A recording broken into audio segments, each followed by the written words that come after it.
saya mohon izin ini, kalau teman-teman koordinator wartawan parlemen men-challenge kita, sekali ini saya yang men-challenge Anda. Bisa mengambil peran paling bersejarah di Republik ini. Saya ingin mengajak kita semua lewat koordinator wartawan parlemen.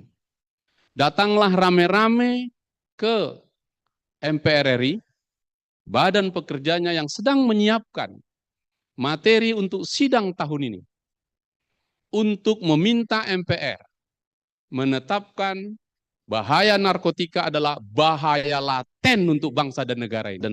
Itu dulu pertama. Jadi mohon moderator catat saja ini kesimpulan kita hari ini yang pertama dulu. Kalau enggak ngulang-ngulang ajanya ini, diskusi lagi, bahas lagi, curhat lagi, nyalahkan kiri, nyalahkan kanan, kami penyidik masuk enggak, dikasih juga enggak kerja, sama aja. Saya minta tolong, karena ini wartawan-wartawan senior ini, tadi sudah disebutkan. Anda punya pikiran-pikiran tajam tentang ini. Kalau BNN nanti gitu aja nih, curhat terus, gini, kurang itu, kurang ini terus. Padahal udah dikasih tahu dia leading sektornya. Kalau bisa 1 bulan ini isu kita. Narkotika itu sudah makin jauh ke daerah-daerah sunyi, sawit, itu semua tadi yang disebut Pak Rahmat tadi. Itu sepakat kita.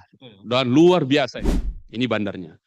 Pengguna, tadi ada yang bilang pengguna, memegang, mengedarkan, siapapun dia tetaplah adalah korban.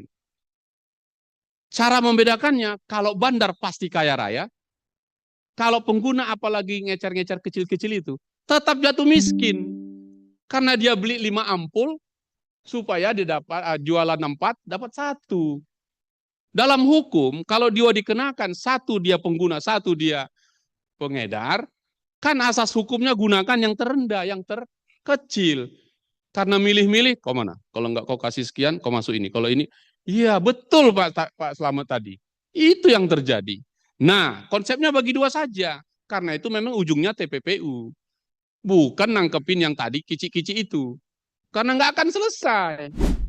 Nah, sekarang saya pastikan semua orang yang pengguna, yang bukan bandar, yang sekarang mendekam di penjara, seluruhnya adalah dilakukan prosesnya, proses penyelidikan atau penyidikannya itu, kehilapan yang nyata.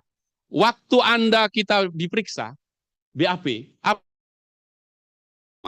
pastilah identitas. Nama, ini. Oke ya, clear. Pertanyaan nomor 2 apa Pak? Apakah saudara dalam keadaan sehat? Dijawab sehat itu. Padahal dia pengguna, pasti sakit. Karena itu waktu itu saya nulis buku. BNN, bubar atau sangar. Kalau kau nggak mau bubar, sangar kau. Kalau nggak mau sangar, bubar kau. Selesai. Ini tantangan. Kalau nggak main-main lagi kita ini, main-main lagi. Udahlah. Ulang lagi. Apalagi nanti ada Hani. Bangga betul upacara Hari Anti Narkotika Internasional. Bikin di hotel, habis ratusan juta. Sosialisasi, pakai baju jas semua.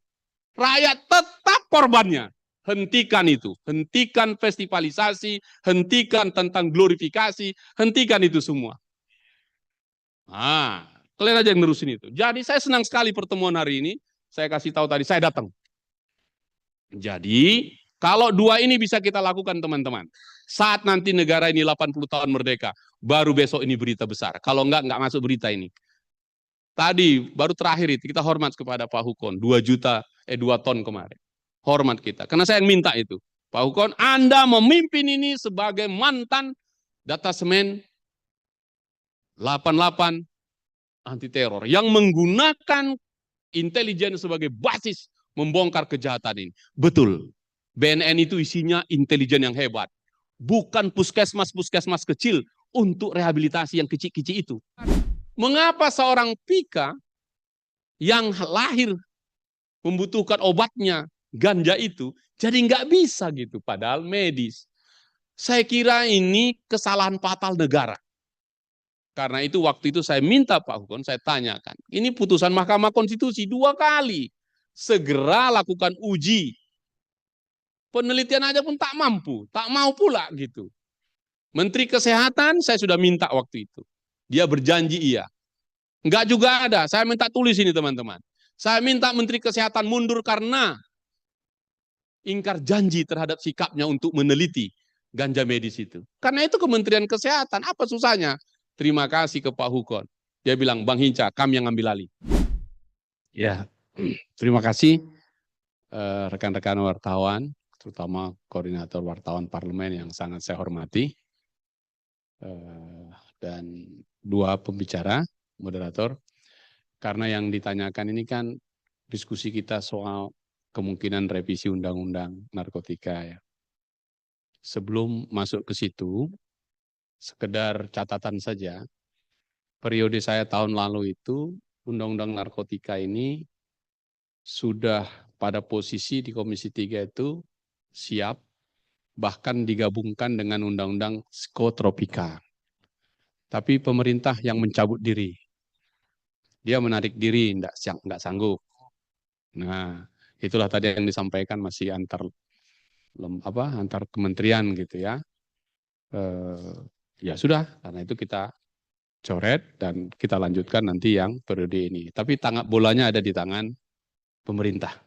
Satu. Nah yang kedua, saya mohon izin ini, kalau teman-teman koordinator wartawan parlemen men-challenge kita, sekali ini saya yang men-challenge Anda. Dan Anda bisa menjadi epicentrum dan pelopor ini sebagai yang keempat demokrasi. Sehebat-hebatnya para penari, sehebat-hebatnya para penyanyi, dan sehebat-hebatnya politisi, tidak ada hebatnya mereka tanpa panggung media. Sehebat-hebatnya panggung media, gagah dan hebat, nggak ada apa-apanya kalau nggak datang juga penari, penyanyi, dan politisinya. Kalau saya hitung hari ini tanggal 15 ya, 15, maka masih ada kira-kira 30 sekian hari ke depan. Koordinator wartawan parlemen bisa mengambil peran paling bersejarah di Republik ini. Apa itu? Begini. Tadi sudah dijelaskan datanya, soal narkotika ini adalah soal dunia. Bahkan usianya sama dengan usia peradaban manusia itu sendiri. Bahkan kalau kita baca kitab suci, gitu ya, misalnya di kitab suci saya itu, Sodom dan Gomora itu hancur ya karena ini. Ya, jadi dengan nama-nama lain. Maka ini adalah setara atau beriringan dengan sejarah peradaban itu sendiri. Dan sampai sekarang belum ada satupun negara di dunia ini yang sukses mengatasi ini. Padahal barang ini kata dasarnya adalah obat. Baik yang kimia maupun tumbuh-tumbuhan tadi. Yang dilarang adalah penyalahgunaannya yang berlebihan. Sehingga mengakibatkan bahaya yang besar sekali terhadap umat manusia. Nah, karena itu kata dasarnya adalah bahaya universal bagi umat manusia. Kalau kita tarik ke Indonesia, ini bahaya terbesar untuk ancaman saat ini terhadap masa depan negara ini. Karena itu teman-teman, kalau dulu MPR berani mengeluarkan ketetapan MPR bahwa yang kemudian dikoreksi atau apapun namanya, bahaya laten. Saya ingin mengajak kita semua lewat koordinator wartawan parlemen. Datanglah rame-rame ke MPR RI, badan pekerjanya yang sedang menyiapkan materi untuk sidang tahun ini. Untuk meminta MPR menetapkan bahaya narkotika adalah bahaya laten untuk bangsa dan negara ini. Itu dulu sikap pertama. Sebagai konsekuensi logis dari program Astacitanya Prabowo yang sudah disampaikan, tadi sudah disampaikan teman-teman, yaitu yang ke-7. Konsekuensi memperkuat reformasi politik, hukum, dan birokrasi, serta memperkuat pencegahan dan pemberantasan korupsi dan narkoba, ya, adalah kita semua, negara ini negara kita sama-sama tidak perlu lagi menghakimi Yang satu yang lain, menyalahkan yang satu, menyalahkan yang lain, karena ini hanya ada di seluruh dunia dan kita tempatnya tadi yang disebut Pak Suryadi tadi bahwa ini bahaya. Nah kalau begitu sikap politik kita, Republik Indonesia ulang tahun yang ke-79, menuju ke 80 ini, nanti 80 tahun.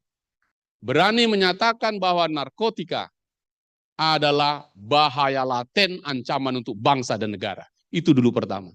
Jadi mohon moderator catat saja ini kesimpulan kita hari ini yang pertama dulu. Kalau enggak ngulang-ngulang ajanya ini, diskusi lagi, bahas lagi, curhat lagi, nyalahkan kiri, nyalahkan kanan, kami penyidik masuk enggak, dikasih juga enggak kerja, sama aja. Tadi udah dikasih enggak bisa. Jadi yang pertama adalah kita minta lewat teman-teman, karena Anda yang bikin tadi, saya akan menyuarakan ini di MPR dan meminta Presiden Prabowo nanti waktu pidato kenegaraan nyatakan bahwa narkotika atau narkoba ini adalah bahaya laten bangsa. Kalau setuju kalian tepuk tangan lah, kalau nggak tepuk tangan berarti nggak setuju itu. Setuju kan Pak? Jadi jangan tanggung-tanggung lagi. Kalau yang kayak tadi ini curhat aja, mak-mak di kampung yang kayak gini nih. Saya minta tolong, karena ini wartawan-wartawan senior ini, tadi sudah disebutkan. Anda punya pikiran-pikiran tajam tentang ini. Itu yang pertama dulu. Kalau BNN nanti gitu aja nih, curhat terus, gini, kurang itu, kurang ini terus. Padahal udah dikasih tahu dia leading sektornya. Jadi itu yang pertama. Mohon izin ini. Kalau bisa 1 bulan ini isu kita. Ini isu kita. Lebih berbahaya ini daripada yang lain-lain. Contoh yang paling sebut ke situ lagi tadi ya. Itu Donald Trump itu menurut saya ikut-ikutan kita aja itu sesudah dia periode kedua. Kita nyatakan ini bahwa saya berkali-kali katakan, narkoba ini adalah teroris terbesar terjahat di dunia. Gitu. Atas dasar itulah dia bahaya laten. Maka Donald Trump langsung ngomong, kartel narkoba adalah musuh ini karena teroris. Under the orders I signed today, we will also be designating the cartels as foreign terrorist organizations. I will direct our government to use the full and immense power of federal and state law enforcement to eliminate the presence of all foreign gangs and criminal networks, bringing devastating crime to U.S. soil, including our cities and inner cities. Nah, kalau sudah Amerika, Donald Trump juga udah bilang, kita udah bilang, gagasan saya tentang negara harus menetapkan bahwa narkotika adalah bahaya laten narkoba yang harus ditetapkan oleh MPR, pidato Presiden, saya kira kita punya semangat yang sama nanti. Itu dulu yang pertama. Yang kedua, ini tadi sudah disampaikan, betul sekali. Saya punya dapil juga. Narkotika itu sudah makin jauh ke daerah-daerah sunyi. Sawit, itu semua tadi yang disebut Pak sama tadi. Itu sepakat kita. Dan luar biasa, sudahlah. Nah, sekarang konsepnya. Berdebat aja kita antara istilah pengguna, istilah ini. Kalian aja nyari-nyari itu. Udah jelas-jelasnya itu pasalnya. Cuman kan kayak rumah makan Padangnya ini, penyidik ini. Pilih mana dia kau suka, sesuai selera. Gitu. Saya kasih tahu ini, Pak. Ini tolong dicatat ini. Dan ini adalah istilah saya itu ya, kalau biar pas betul ya. Kehilapan yang nyata dilakukan dalam penegakan hukum tentang narkotika, mulai dari penyidik, penuntut sampai hakim yang melahirkan overkapasitas itu. Apa itu? Ini dia. Kita sepakat cara menjelaskan antara siklus bandar dengan pengguna ini, saya bikin 2 saja. 1 bandar, itulah penjahat, karena dia kaya raya, mengorbankan orang lain dengan cara melawan hukum, dia kaya raya. Karena itu betul, hukum mati dia. Ini bandarnya. Pengguna, tadi ada yang bilang pengguna, memegang, mengedarkan, siapapun dia tetaplah adalah korban. Cara membedakannya, kalau bandar pasti kaya raya, kalau pengguna apalagi ngecer-ngecer kecil-kecil itu, tetap jatuh miskin. Karena dia beli 5 ampul, supaya dia dapat jualan 4, dapat 1.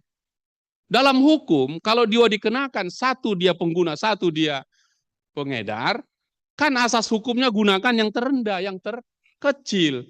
Karena milih-milih, kau mana? Kalau enggak kau kasih sekian, kau masuk ini. Kalau ini, iya betul Pak Slamet tadi. Itu yang terjadi. Nah, konsepnya bagi dua saja. Karena itu memang ujungnya TPPU. Bukan nangkepin yang tadi kicik-kicik itu. Karena nggak akan selesai. Oke ya, misalnya gini, saya ambil contoh lagi. Ilegal, rokok ilegal. Mestinya kan pengguna rokok yang ilegal itu ditangkepin. Ya kan? Nah, bagaimana mau nangkap orang cuma sebatang-sebatang? Yang kaya raya adalah yang memproduksi rokok ilegal. Nah, kenapa narkoba tadi ini kalian tangkapin aja? Itu yang satu. Yang kedua lagi ini, biar nyambung nanti usulan saya tadi ya. Karena dia korban, pasti orang sakit. Orang sakit diobati, bukan di penjara. Nah, sekarang saya pastikan semua orang yang pengguna, yang bukan bandar, yang sekarang mendekam di penjara, seluruhnya adalah dilakukan prosesnya, proses penyelidikan atau penyidikannya itu, kehilapan yang nyata. Mana Bapak Ibu sekalian? Tadi beliau sudah ngangkat, ini pelanggaran HAM. Coba, saya mohon teman-teman wartawan kritis ini. Kritis ini. Waktu Anda kita diperiksa, BAP,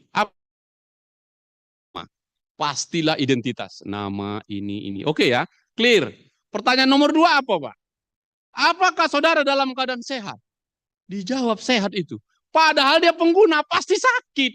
Maka seluruh berkasnya itu cacat formal dan cacat material. Membiayainya pula sampai sekian triliun uang APBN. Kami setujuin. Atas dasar kesalahan fatal para penyidik. Polisinya, jaksanya, hakimnya. Tiga-tiga kompak. Memenjarakan orang yang nggak benar itu ke dalam penjara. Nah teman-teman kok diam aja sih? Inilah kehilapan yang nyata. Karena itu ada dua alternatifnya. Justru nanti 80 tahun Indonesia merdeka ini, Presiden Prabowo kasih amnesti massal. Karena negara menyadari kesalahannya atas pelaksanaan proses peradilan ini.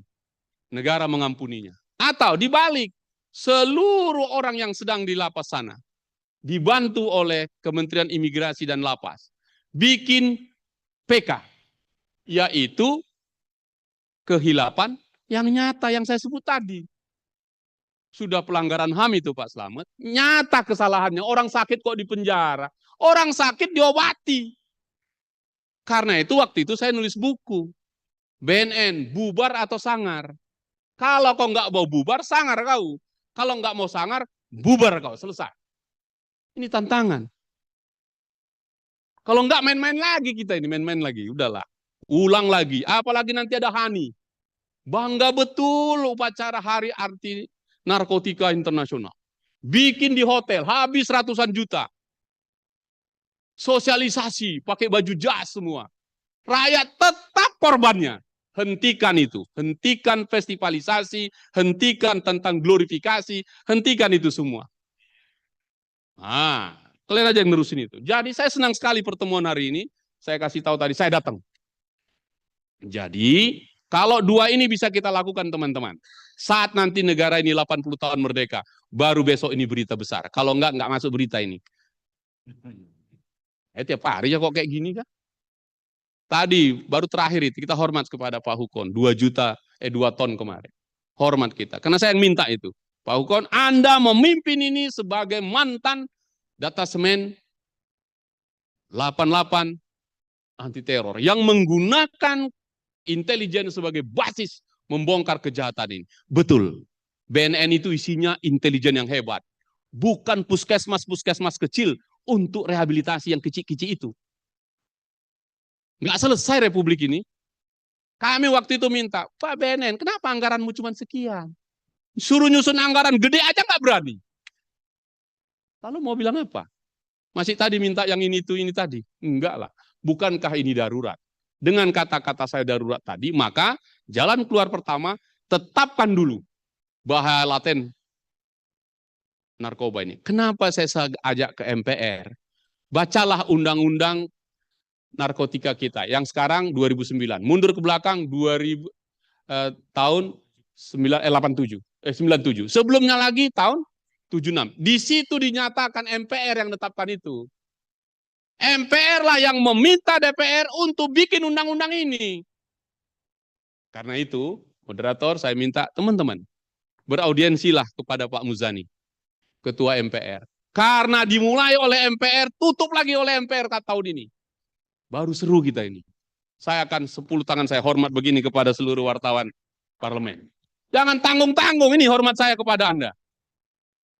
Kalau enggak, apa bedanya ini curhat sama mak-mak di kampung nanti? Minta maaf saya. Saya menghormati demokrasi ini, saya menghormati penanya teman-teman pers lebih tajam daripada norma-norma hukum itu sendiri. Jadi aku sekarang challenge dulu, minta maaf ini, jangan kau challenge aku. Sekarang ku challenge kalian. Data nanti tanya apa-apa ini. Nah, itu yang poin penting. Poin berikutnya, Bapak Ibu sekalian, saya sempat menulis. Ini buku kedua saya waktu itu, 14 terobosan. Ya memang waktu itu masih pas mau kampanye. Saya ketua tim hukumnya Prabowo Gibran. Saya tulis ini, 14 ini. Waktu itu udah saya buat buku, sini gambar Prabowo, di gambar Gibran. Kayak yakin aku dia menang. Ini masih calon presiden. Saya bilang ini 14 terobosan. Terobosan 14 inilah yang menjadi jawaban terhadap asta cita ketujuhnya itu. Jadi kalau Pak Slamet tanya saya, gini Pak, nanti ku kasih sama Bapak, lebih banyak lagi bahan dari saya Pak. Oke ya. Nah, salah satu yang paling penting saya tuliskan di belakang itu adalah, ini dalam sekali adalah, menunggu respon cepat. Waktu itu masih presidennya Jokowi. Nyatakan bahaya laten ini.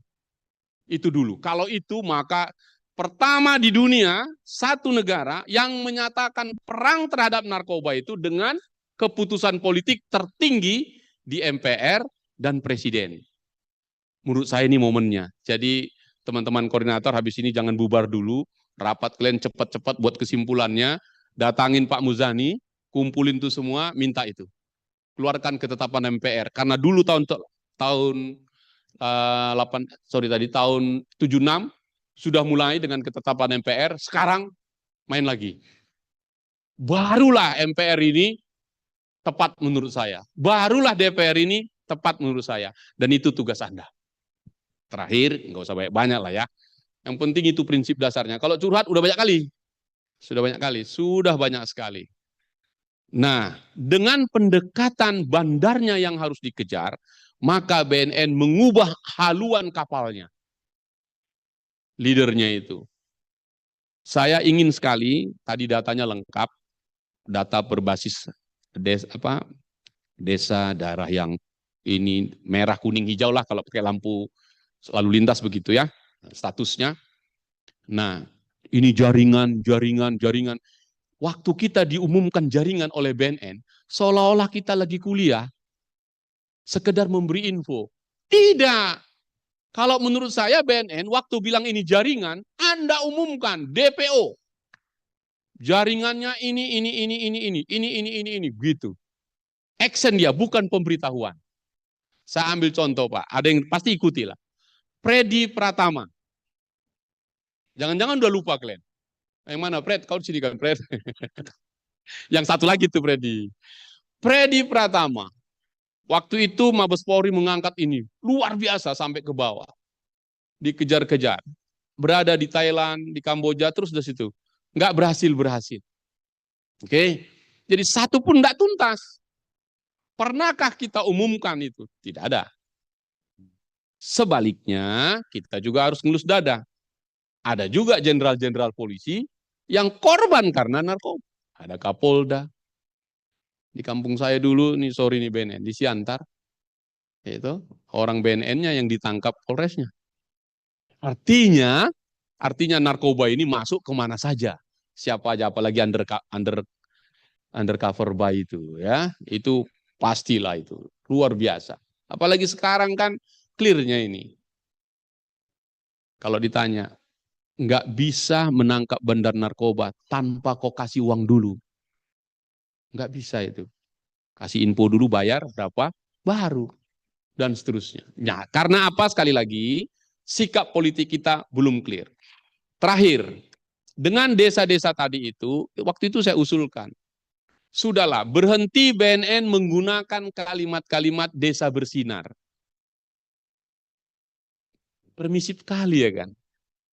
Kalau di kampung kami jangankan bersinar, timbul pun tidak teplok, meplek-meplek, orang nggak ada dananya. Dari 78.000 desa, berapa target kalian? Ya setahun 100. Berapa puluh tahun baru selesai. Jadi program ece-ece ini. Padahal bersinar itu jangan disingkat-singkat. Dulu awalnya bersih dari bandar narkoba. Bukan desa bersih narkoba. Tidak ada itu. Bandarnya yang mau kita kejar. Waktu itu saya usul lewat intelijen kita.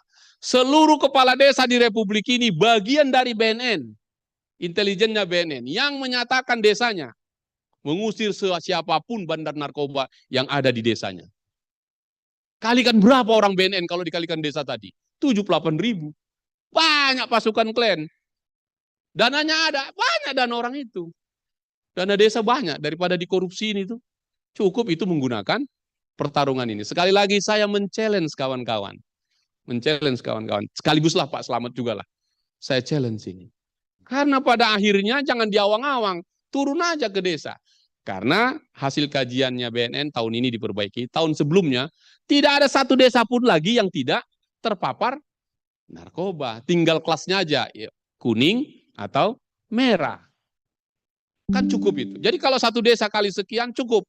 Dengan dinyatakan ini bahaya laten narkoba, maka program pertama kepala desa adalah memastikan desanya tak ada bandar narkoba.